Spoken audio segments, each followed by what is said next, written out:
असलामुअलैकुम दोस्तों, की हाल है थोड़ा? तकड़े हो? तो दोस्तों भी अज की जी गल है ना, वो वाकई बड़ी मज़ेदार है। चस थानू जरूर उसी गल सारी सुननी है। तो गल सुनने तो पहले ना मेरे चैनल नू सबसक्राइब भी कर लेना है, लाइक भी करना है, तो घंटी वाला बटन लाजमी दबा लेना है। तो अज की गल शुरू करने हैं कि किसी मुल्क का जोड़ा बादशाह है ना, वो अपने महल दे बाग दे विच सैर करदा पिया होवे।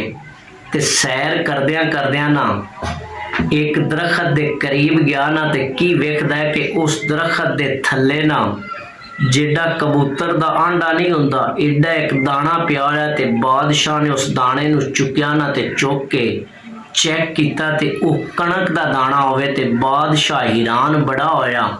ते बादशाह ने ना माली नू बुलाया, ते माली नू बुला के पूछा भी ए कणक दा दाना किदू आया है। जदों माली ने चेक किया ना, ते वो वाकई कणक दा दाना। ते माली ने अर्ज की कि बादशाह सलामत है, मैनू तो नहीं पता।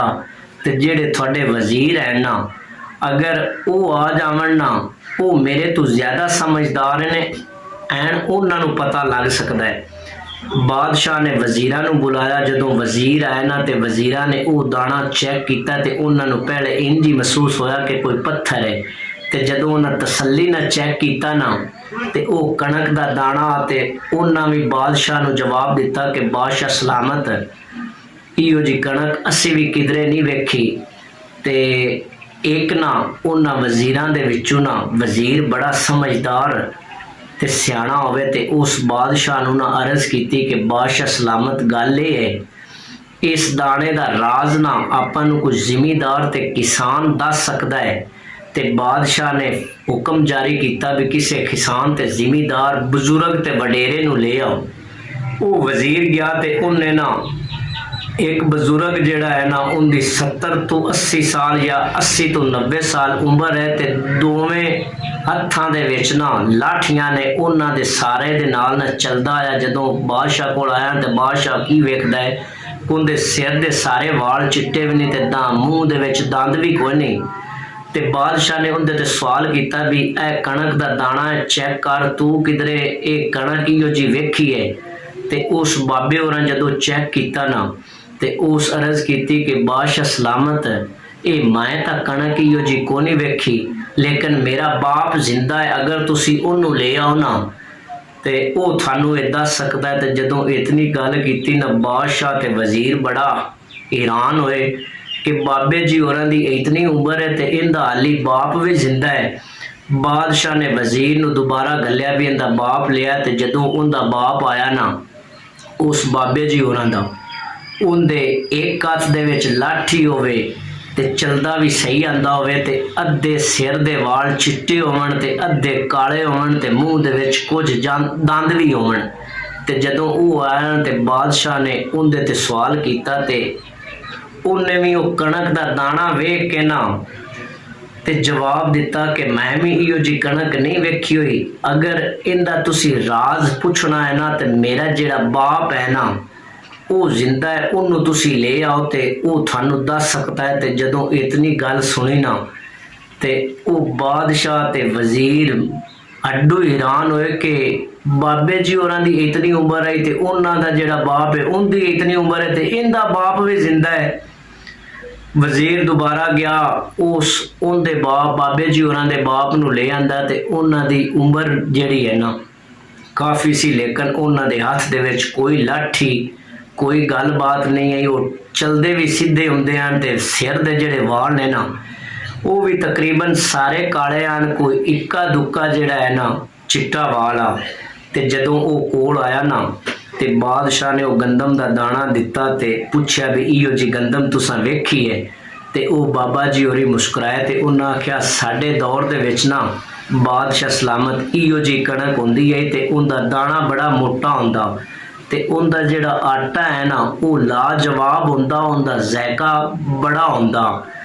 ते जिवें जिवें लोग आउंदे गए ने, उस वक्त बादशाह ने पूछा भी ये गल की है हुण दा ते उस वक्त दे दाने दा फर्क क्यों पाया गया है। ਤੇ ਉਸ ਜਿਹੜਾ ਬਜ਼ੁਰਗ ਤੇ ਬਾਬਾ ਜੀ ਹੈ ਨਾ, ਉਹਨਾਂ ਨੇ ਬਾਦਸ਼ਾਹ ਨੂੰ ਅਰਜ਼ ਕੀਤੀ ਕਿ ਬਾਦਸ਼ਾਹ ਸਲਾਮਤ, ਉਸ ਵਕਤ ਨਾ ਪੁਰਾਣੇ ਦੌਰ ਦੇ ਵਿੱਚ ਜਦੋਂ ਅਸੀਂ ਜਵਾਨ ਹੁੰਦੇ ਸੀ, ਉਸ ਵਕਤ ਨਾ ਲੋਕਾਂ ਦਾ ਯਕੀਨ ਤੇ ਈਮਾਨ ਇਹ ਆ ਕਿ ਜ਼ਮੀਨ ਸਾਰੀ ਅੱਲਾਹ ਤਾਲਾ ਦੀ ਹੈ ਤੇ ਲੋਕ ਉਤਨੀ ਜ਼ਮੀਨ ਕਾਸ਼ਤ ਕਰਦੇ ਹਨ ਜਿਤਨਾ ਉਹਨਾਂ ਨੂੰ ਨਾ ਚਾਹੀਦਾ ਹੁੰਦਾ। ਲੇਕਿਨ ਜਿਵੇਂ ਜਿਵੇਂ ਉਹ ਲੋਕ ਜ਼ਿਆਦਾ ਹੁੰਦੇ ਜਾਂਦੇ ਨੇ, ਜ਼ਮੀਨ ਦੇ ਟੁਕੜੇ ਵੀ ਜ਼ਿਆਦਾ ਹੁੰਦੇ ਜਾਂਦੇ ਨੇ ਤੇ ਲੋਕਾਂ ਦਾ ਨਾ ਲਾਲਚ ਤੇ ਹਿਰਸ ਵੱਧਦਾ ਜਾਂਦਾ ਹੈ ਤੇ ਮਤਲਬ ਇਹ ਹੈ ਕਿ ਬਰਕਤ ਖਤਮ ਹੁੰਦੀ ਜਾਂਦੀ ਹੈ। ਬਾਦਸ਼ਾਹ ਬੜਾ ਹੈਰਾਨ ਹੋਇਆ, ਬਾਬੇ ਜੀ ਹੋਰਾਂ ਦੀ ਗੱਲ ਸੁਣੀ ਤੇ ਆਖਰੀ ਸਵਾਲ ਕੀਤਾ ਕਿ ਬਾਬਾ ਜੀ ਤੁਹਾਡੀ ਉਮਰ ਜਿਹੜੀ ਹੈ ਉਹ ਵੀ ਕਾਫੀ ਹੈ ਤੇ ਤੁਹਾਡੇ ਬੇਟੇ ਦੀ ਉਮਰ ਵੀ ਕਾਫੀ ਹੈ ਤੇ ਤੁਹਾਡੇ ਪੋਤਰੇ ਦੀ ਵੀ, ਲੇਕਿਨ ਤੁਸੀਂ ਕਿਸੇ ਲਾਠੀ ਦੇ ਸਾਰੇ ਤੋਂ ਬਗੈਰ ਆਏ ਹੋ। ਤੁਹਾਡਾ ਬੇਟਾ ਇੱਕ ਲਾਠੀ ਲੈ ਕੇ ਆਇਆ ਤੇ ਤੁਹਾਡਾ ਜਿਹੜਾ ਪੋਤਰਾ ਹੈ ਉਹ 2 ਲਾਠੀਆਂ ਲੈ ਕੇ ਆਇਆ। ਇਹਦੀ ਕੀ ਵਜ੍ਹਾ ਹੈ? ਤੁਹਾਡੀ ਸਿਹਤ ਤੇ ਜਿਸਮਾਨੀ ਜਿਹੜੀ ਹਾਲਤ ਹੈ, ਇਹਦਾ ਰਾਜ਼ ਕੀ ਹੈ? ਤੇ ਬਾਬੇ ਜੀ ਹੋਰੀ ਪਤਾ ਹੈ ਕੀ ਗੱਲ ਕਰਦੇ ਨੇ, ਬੜੀ ਸੋਹਣੀ ਤੇ ਚੰਗੀ ਗੱਲ ਕਰਦੇ ਨੇ। ਬਾਦਸ਼ਾਹ ਸਲਾਮਤ ਨੂੰ ਆਖਦੇ ਨੇ ਕਿ ਬਾਦਸ਼ਾਹ ਸਲਾਮਤ, ਉਸ ਵਕਤ ਜਿਹੜੇ ਲੋਕ ਹੁੰਦੇ ਸਨ ਨਾ, ਉਹ ਸਾਰੇ ਲੋਕ ਹੀ ਮਿਹਨਤ ਕਰਦੇ ਸਨ, ਬੜੀ ਮੁਸ਼ੱਕਤ ਕਰਦੇ ਸਨ, ਸਾਰੇ ਕੰਮ ਕਰਦੇ ਸਨ, ਕੋਈ ਬੰਦਾ ਵਿਹਲਾ ਨਹੀਂ ਰਹਿੰਦਾ। ਲੇਕਿਨ ਜਿਹੜਾ ਮੇਰਾ ਪੁੱਤਰ ਹੈ ਨਾ, ਜਦੋਂ ਇਹ ਆਇਆ ਨਾ, ਇਹਨਾਂ ਨੇ ਦੂਸਰਿਆਂ ਲੋਕਾਂ ਤੇ ਇਨਸਾਰ ਕਰਨਾ ਸ਼ੁਰੂ ਕਰ ਦਿੱਤਾ, ਮਜ਼ਦੂਰ ਰੱਖਣੇ ਸ਼ੁਰੂ ਕਰ ਦਿੱਤੇ, ਆਪ ਨੂੰ ਕੰਮ ਤੋਂ ਬਚਾਉਣਾ ਸ਼ੁਰੂ ਕਰ ਦਿੱਤਾ ਤੇ ਇਹਦੇ ਹੱਥ ਦੇ ਵਿੱਚ ਇੱਕ ਲਾਠੀ ਆ ਗਈ ਤੇ ਜਿਹੜਾ ਮੇਰਾ ਪੋਤਰਾ ਹੈ ਨਾ, ਇਹਨਾਂ ਤਾਂ ਹੱਡੂ ਹੀ ਹੱਦ ਮੁਕਾ ਦਿੱਤੀ। ਇਹ ਆਪ ਕੋਈ ਵੀ ਕੰਮ ਨਹੀਂ ਕਰਦੇ ਤੇ ਜਿਹੜੇ ਦੂਸਰੇ ਲੋਕ ਹੈ ਨਾ, ਉਹਨਾਂ ਤੇ ਇਨਸਾਰ ਕਰਦੇ ਨੇ, ਮਜ਼ਦੂਰਾਂ ਤੋਂ ਕੰਮ ਕਰਵਾਉਂਦੇ ਨੇ, ਦੂਸਰੇ ਲੋਕਾਂ ਤੋਂ ਕੰਮ ਕਰਵਾਉਂਦੇ ਨੇ ਤੇ ਆਪ ਵਿਹਲੇ ਰਹਿੰਦੇ ਨੇ ਤੇ ਇਹਦਾ ਰਾਜ਼ ਇਹ ਹੈ। ਤੇ ਜਦੋਂ ਬਾਦਸ਼ਾਹ ਨੇ ਇਤਨੀ ਗੱਲ ਸੁਣੀ ਨਾ, ਖੁਸ਼ ਹੋ ਕੇ ਤੇ ਉਸ ਬਾਬਾ ਜੀ ਨੂੰ ਆਪਣਾ ਮਸ਼ੀਰ ਰੱਖ ਲਿਆ।